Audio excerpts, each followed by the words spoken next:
Scaramouche, a Romance of the French Revolution, by Raphael Sabatini, Book 1, Chapter 9. The Aftermath. Dusk of the following day was falling when the homing Andre Louis approached Gavrillac. Realizing fully what a hue and cry there would presently be for the apostle of revolution, who had summoned the people of Nantes to arms, he desired as far as possible to conceal the fact that he had been in that maritime city. Therefore he made a wide detour, crossing the river at Bruges, and recrossing it a little above Chavagne, so as to approach Gavrillac from the north, and create the impression that he was returning from Rennes, whither he was known to have gone 2 days ago. Within a mile or so of the village he caught in the fading light his first glimpse of a figure on horseback pacing slowly towards him, but it was not until they had come within a few yards of each other, and he observed that this cloaked figure was leaning forward to peer at him, that he took much notice of it, and then he found himself challenged almost at once by a woman's voice. "It is you, Andre, at last!" He drew rein, mildly surprised, to be assailed by another question, impatiently, anxiously asked. "Where have you been?" "Where have I been, Cousin Aline? Oh, seeing the world." "I have been patrolling this road since noon today, waiting for you." She spoke breathlessly, in haste to explain. "A troop of the Marechaussee from Rennes descended upon Gavrillac this morning in quest of you. They turned the chateau and the village inside out, and at last discovered that you were due to return with a horse hired from the Breton arm. So they have taken up their quarters at the inn to wait for you. I have been here all the afternoon on the lookout, to warn you against walking into that trap." "My dear Aline, that I should have been the cause of so much concern and trouble." "Never mind that. It is not important." "On the contrary, it is the most important part of what you tell me. It is the rest that is unimportant." "Do you realize that they have come to arrest you?" she asked him with increasing impatience. "You are wanted for sedition, and upon a warrant from M. de Lesdiguieres." "Sedition?" quoth he, and his thoughts flew to that business at Nantes. It was impossible that they could have news of it in Rennes and acted upon it in so short a time. "Yes, sedition. The sedition of that wicked speech of yours at Rennes on Wednesday." "Oh, that," said he. "Pooh!" His note of relief might have told her, had she been more attentive, that he had to fear the consequences of a greater wickedness committed since.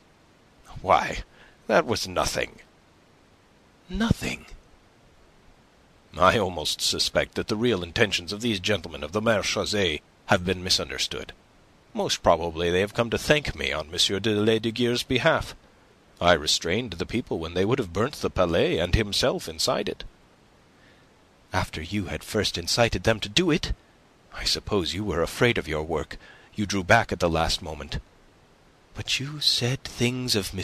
de Lesdiguieres, if you are correctly reported, which he will never forgive." "I see," said Andre Louis, and he fell into thought. But Mademoiselle de Kercadiou had already done what thinking was necessary, and her alert young mind had settled all that was to be done.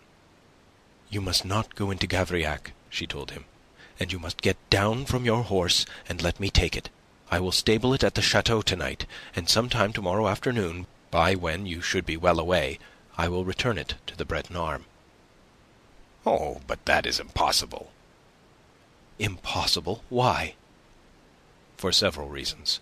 One of them is that you haven't considered what will happen to you if you do such a thing." "To me? Do you suppose I am afraid of that pack of oafs sent by M. de Lesdiguieres? I have committed no sedition." "But it is almost as bad to give aid to one who is wanted for the crime. That is the law." "What do I care for the law? Do you imagine that the law will presume to touch me?" "Of course there is that. you are sheltered by one of the abuses I complained of at Rennes. I was forgetting." "Complain of it as much as you please, but meanwhile profit by it. Come, Andre, do as I tell you. Get down from your horse." And then, as he still hesitated, she stretched out and caught him by the arm. Her voice was vibrant with earnestness. "Andre, you don't realize how serious is your position. If these people take you, it is almost certain that you will be hanged. Don't you realize it? You must not go to Gavrillac. You must go away at once, and lie completely lost for a time until this blows over. Indeed, until my uncle can bring influence to bear to obtain your pardon, you must keep in hiding." "That will be a long time, then," said Andre Louis. "M. de Kercadiou has never cultivated friends at court." "There is M. de La Tour d'Azyr," she reminded him, to his astonishment. "That man!" he cried, and then he laughed. "But it was chiefly against him that I aroused the resentment of the people of Rennes." "I should have known that all my speech was not reported to you." "It was, and that part of it among the rest."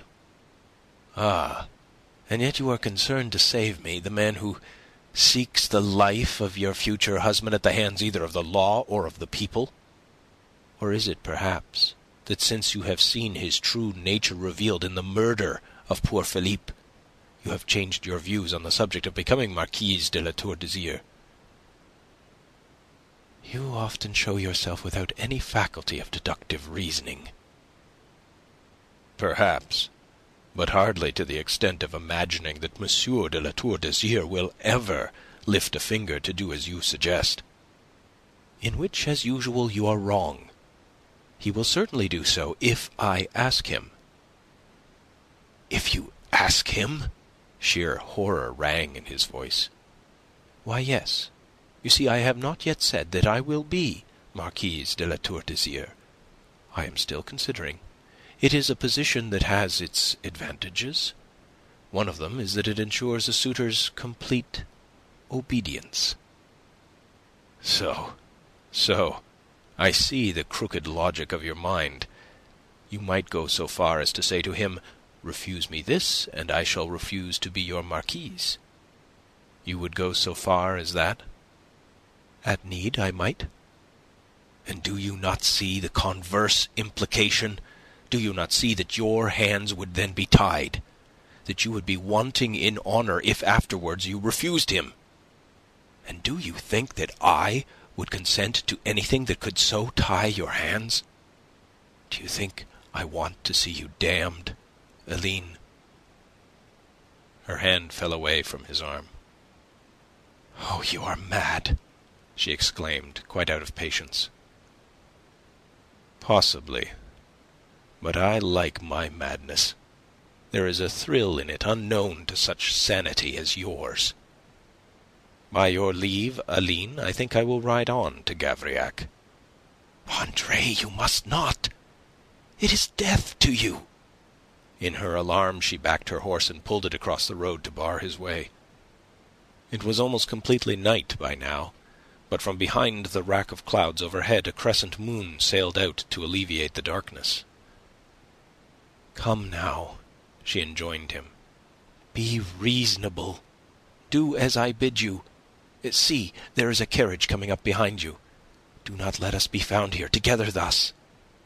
He made up his mind quickly. He was not the man to be actuated by false heroics about dying, and he had no fancy whatever for the gallows of M. de Lesdiguieres' providing. The immediate task that he had set himself might be accomplished. He had made heard, and ringingly, the voice that M. de La Tour d'Azyr imagined he had silenced.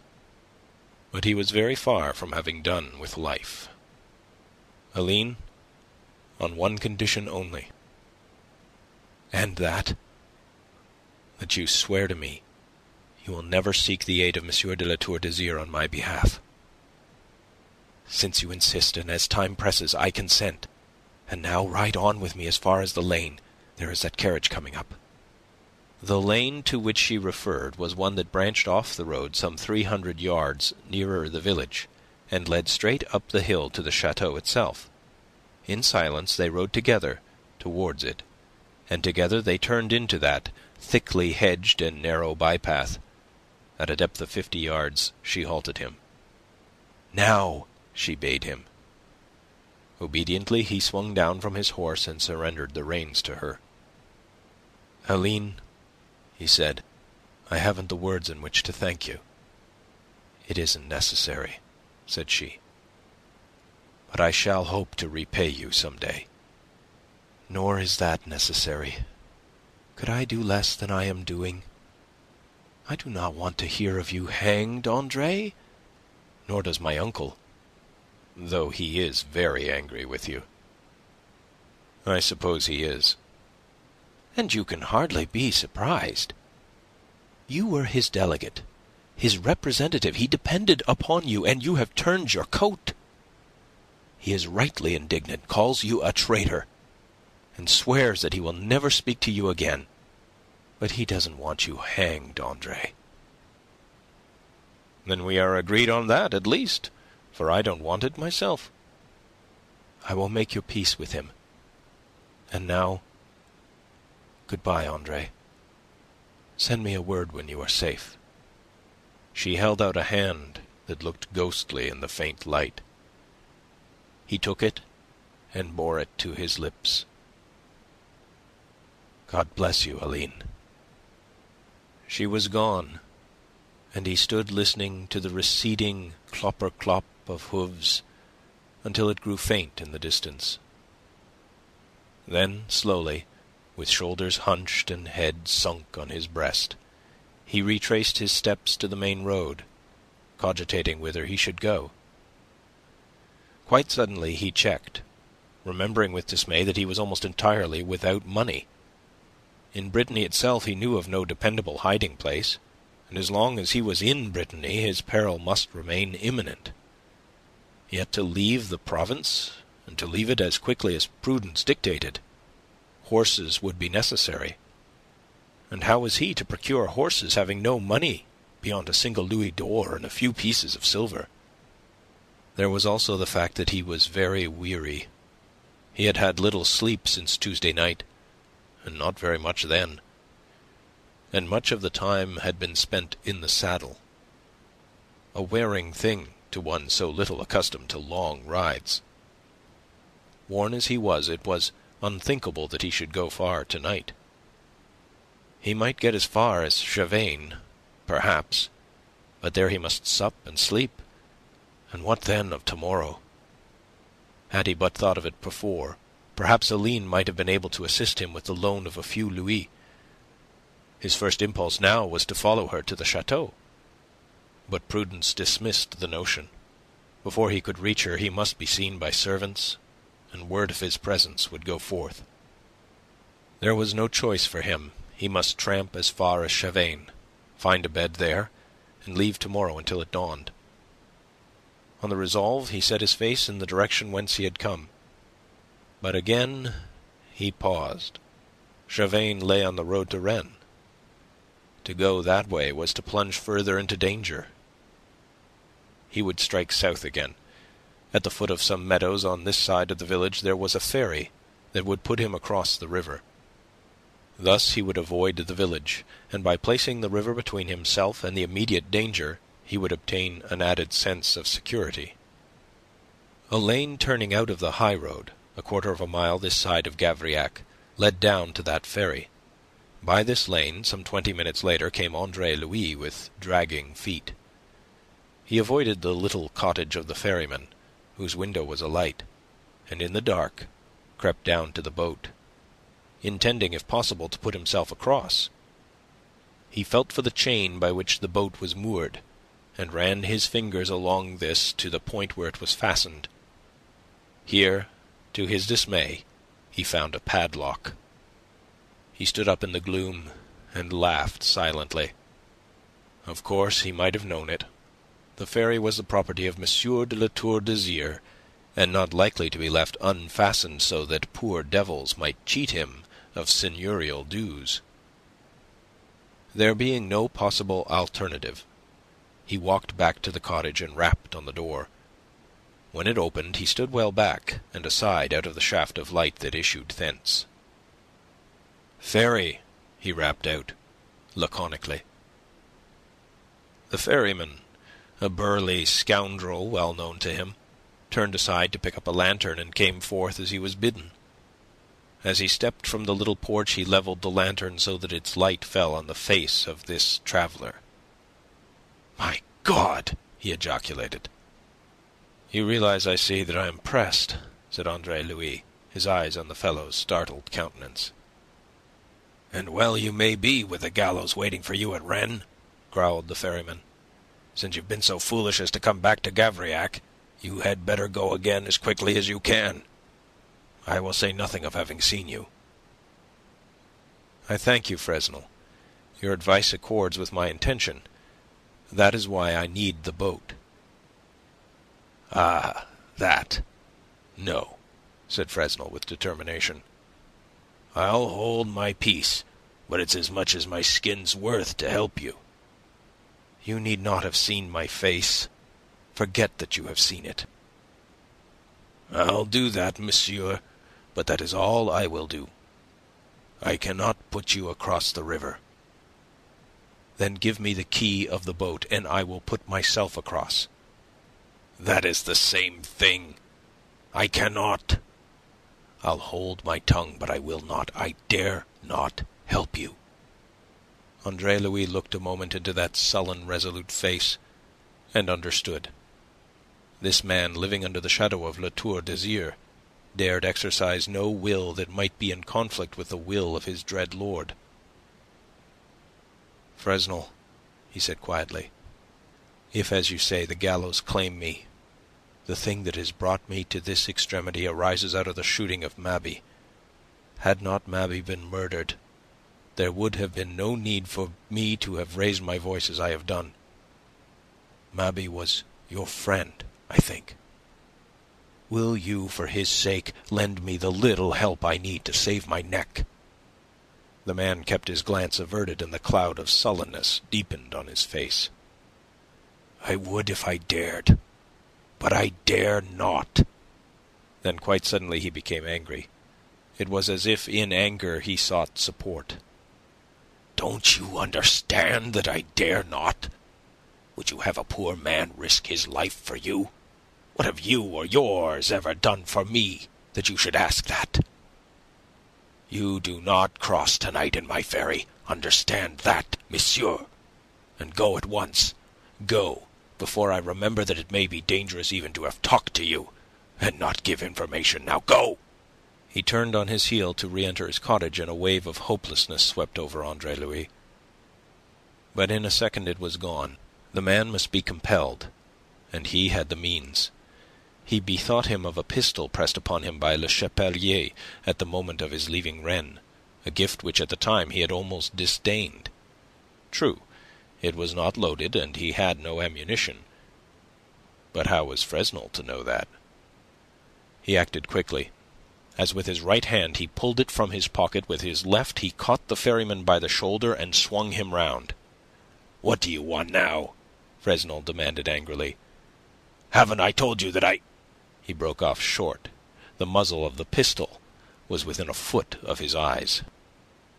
"I want the key of the boat. That is all, Fresnel. And you can either give it me at once, or I'll take it after I have burnt your brains. I should regret to kill you, but I shall not hesitate. It is your life against mine, Fresnel, and you'll not find it strange that if one of us must die, I prefer that it shall be you." Fresnel dipped a hand into his pocket and fetched thence a key. He held it out to Andre Louis in fingers that shook, more in anger than in fear. "I yield to violence," he said, showing his teeth like a snarling dog. "But don't imagine that it will greatly profit you." Andre Louis took the key. His pistol remained levelled. "You threaten me, I think," he said. "It is not difficult to read your threat. The moment I am gone, you will run to inform against me. You will set the marechaussee on my heels to overtake me." "No, no!" cried the other. He perceived his peril. He read his doom in the cold, sinister note on which Andre Louis addressed him, and grew afraid. "I swear to you, monsieur, that I have no such intention." "I think I had better make quite sure of you." "Oh, my God, have mercy, monsieur!" The knave was in a palsy of terror. "I mean you no harm. I swear to heaven I mean you no harm. I will not say a word. I will not." "I would rather depend upon your silence than your assurances. Still, you shall have your chance. I am a fool, perhaps, but I have a reluctance to shed blood. Go into the house, Fresnel. Go, man, I follow you." In the shabby main room of that dwelling, Andre Louis halted him again.